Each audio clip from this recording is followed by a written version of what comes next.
So in this situation, we offered the client some options to replan the space.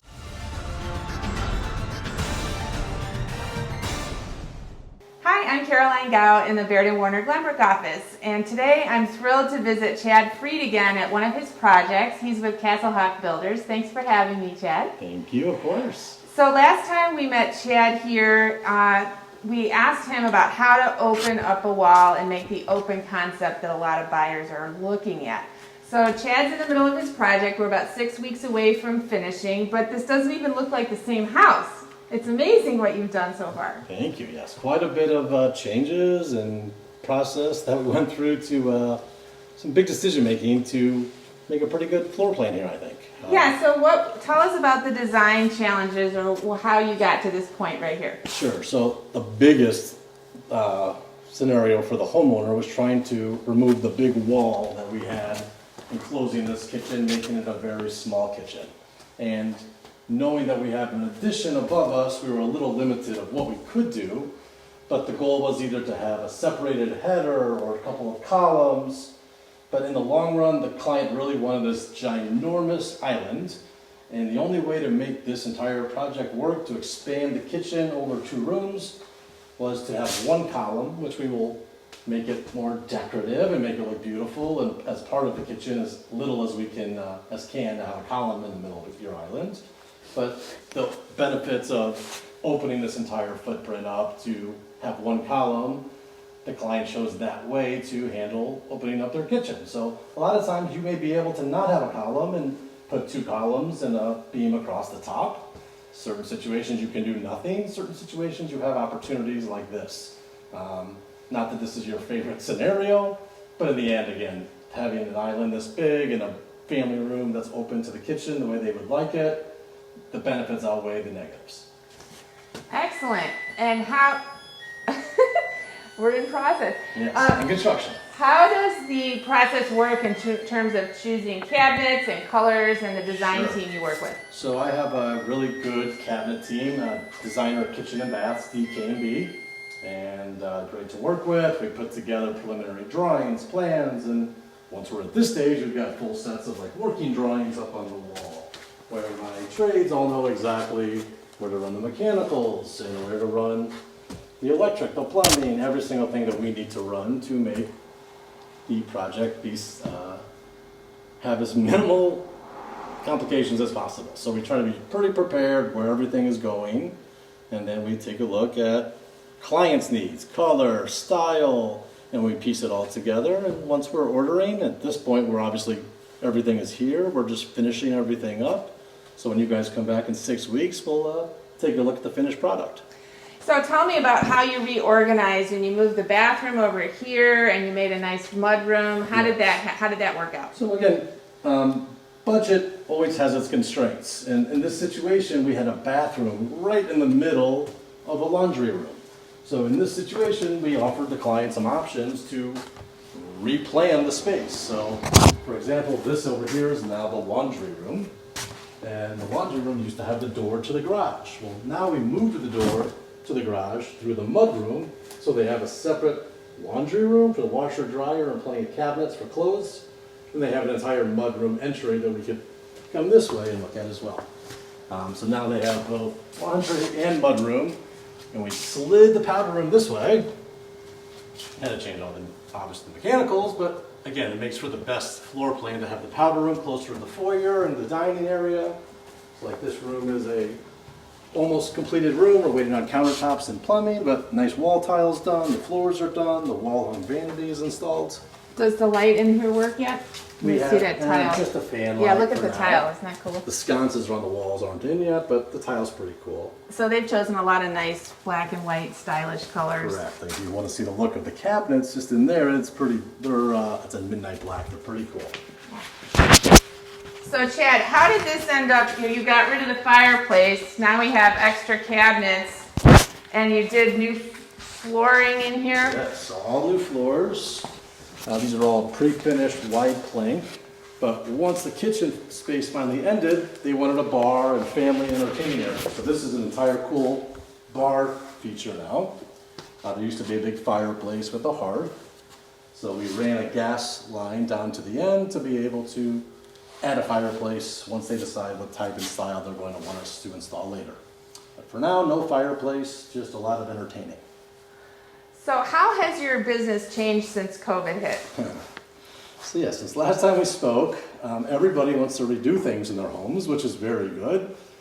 So good for me, I should say. It's not good for COVID in the world, and we have to work things differently. For example, I can't have all my trades working on top of each other. I need to spread them out. I need to have, obviously, guys wearing masks when they're around other people and in common areas.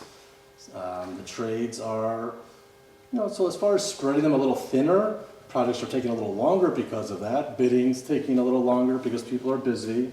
But for the most part, business is just going on, getting a little bit crazier because everyone's home, staring at their own homes, and they want to find things they want to change. So the move from the city, all the people are trying to buy. So I have several projects like this where people are buying, gutting, and moving in. Mm-hmm.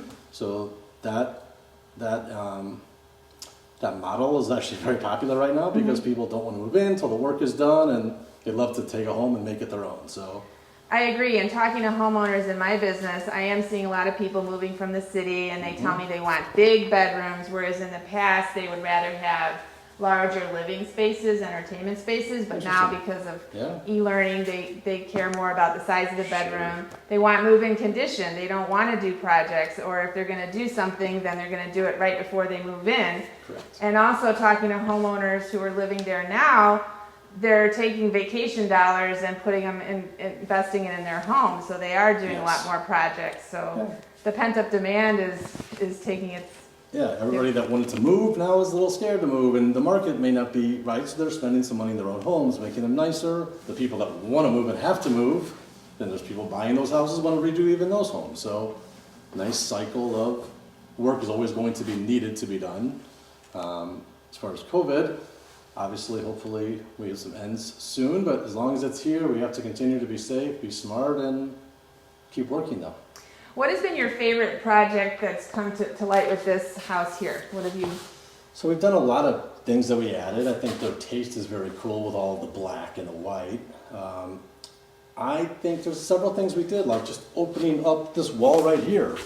This used to be a much smaller little opening. We opened up the staircase, pulled this wall back, and it just makes the room so much bigger and open. And actually right here, it's hard to look and see, this wall used to have huge windows that looked into the sunroom. And this is all going to become a brand new decorative wall with built-in, so it's going to be a much different look. We lost the light, but it's actually going to be a pretty cool feature room now. Were there recessed lights here? I forget. So, no, those were added by us. The ones that were here weren't set for the plan, so we had to remove all the ceilings in here and set up new lighting and electric based on our new layout. And I like how you tied in without having to redo all of the hardwood floors. A lot of the house did have hardwood floors. Yes. So you just stripped down the old paint or the old stain, and then you're tying it in with what's new already. Correct. So like all the new areas has a wider plank, pre-finished white oak. Even though we have red oak there, we tried to sand it down and make it look as close to the white oak as we could. We know it can never be perfect, but the red oak sanded down looks pretty close to our sample actually. And tell us, when somebody's considering a project, we talked about this last time we met with you, but can you tell us how you go about working with them? Sure. And deciding on budgets and what's the first step? Sure. So obviously seeing the space, and any space you see, there's a big range based on the client's selections. Whether you're doing quartzite on the countertop, whether you're doing Caesar stone, just a quartz. That alone on this island could go from being a $5,000 island to a $20,000 island. So decisions like that are very budget driven. Getting everything together with the clients and know what the scope is. We try to do some preliminary budgets, and then through talks you discuss, okay, are we a Wolf and Sub-Zero, or are we a KitchenAid or a Mana, or are we a Thermidor, just to try to find out their taste and style of tile, countertops, light fixtures. Every single thing they do is going to lean towards around the same range. So once you can identify what kind of house they want, put together their budgets, then we start moving forward to finalize those budgets and actually start shopping. And then we get closer and closer, and people get to spend or save based on their needs and their own budgets. Where dreams happen. Exactly. Yeah. So Chad, what kind of projects would you like to see in the future? What should we send for you?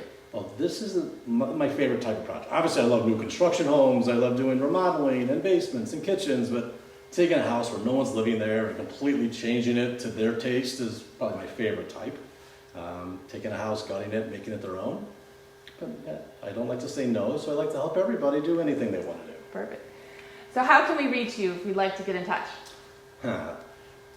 That's the great thing. I'd like to say right now we're working on some different website and launching a couple things, but I like to show and have personal attention. So I like to talk to every person. I like to be the one to talk to them. I like to be the one to go to their houses. Okay. So I give everybody my cell phone and my email, and they can call me direct, whether it's my cell phone 773-418-8082, or my email is just ChadFreid@gmail.com. I also have a Castlehawk Builders account that's being set up currently. But like I said, in the middle of transitioning this winter. All right. Thank you so much. We can't wait you. to see it all finished in about 6 weeks or so. Yeah, six weeks or so. All right, great. Thank you. you.